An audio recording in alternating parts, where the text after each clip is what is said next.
Viewers, আমরা এর আগের দিন শিখেছিলাম কিভাবে আমাদের প্রোফাইলে ফলোয়ার্স বাটন ক্লিক করতে হয়। তো আমাদের প্রোফাইলে যখন আমরা ক্লিক করব, আমি ক্লিক করে দেখিয়ে দিচ্ছি যে কোথায় ফলোয়ার্স বাটনটা থাকে। আমার এই যে প্রোফাইল, এই প্রোফাইলে ক্লিক করব।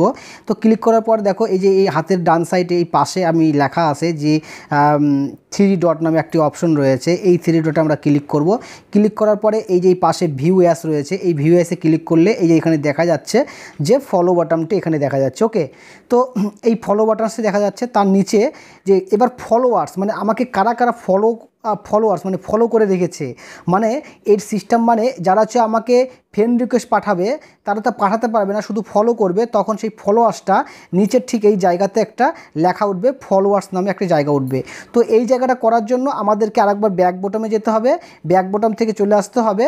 ঠিক আমাদের যে এই অপশনটা, আমাদের এই ফ্রন্ট পেজের অপশনটাতে আমরা একটু সরাবো। ওকে, একটু সরালে পরে আমরা দেখতে পাবো যে এডিট প্রোফাইল ডিটেলস এই জায়গাটাতে তোমরা ক্লিক করবে।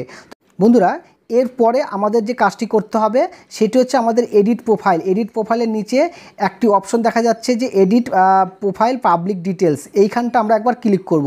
তো আমরা এখানে ক্লিক করছি। ক্লিক করার পরে আমাদের কাছে আরও একটি অপশন দেখা দেবে। আমরা একটু স্ক্রল করব, স্ক্রল করে একটু উঠানোর পরে তারপরেই আমাদেরকে এখানটায় বায়ো ডিটেলস আমাদেরকে ফিল আপ করতে হবে। সেখানটায় যখনই আমরা এই বায়ো ডিটেলস মানে এই ডিটেলসের উপর এই এডিট যে লেখা রয়েছে, আমি একবার দেখিয়ে দিচ্ছি। এই যে এডিটস যে লেখা রয়েছে, এই এডিটসের উপর আমরা ক্লিক করব। যখন আমরা এডিটসের ক্লিক করব, ক্লিক করার পরে আমার টোটাল এখানে অপশনটা চলে আসবে। তারপরে সর্বনিম্নে নিচে দেখো এইখানটা একটি অপশন লেখা রয়েছে যে ফলোয়ার্স, আমাকে ফলো করে রেখেছে 327 জন পিপল। এটাকে ঠিক করতে গেলে এই ঠিকানে টিক মার্ক দিতে হবে। টিক মার্ক দেওয়ার পরে আমাদের এখানটায় আর কিচ্ছু না, আমাদের এখানে যে কাজটি সেটা হচ্ছে সেভ। এই সেভ বাটনে আমরা ক্লিক করব।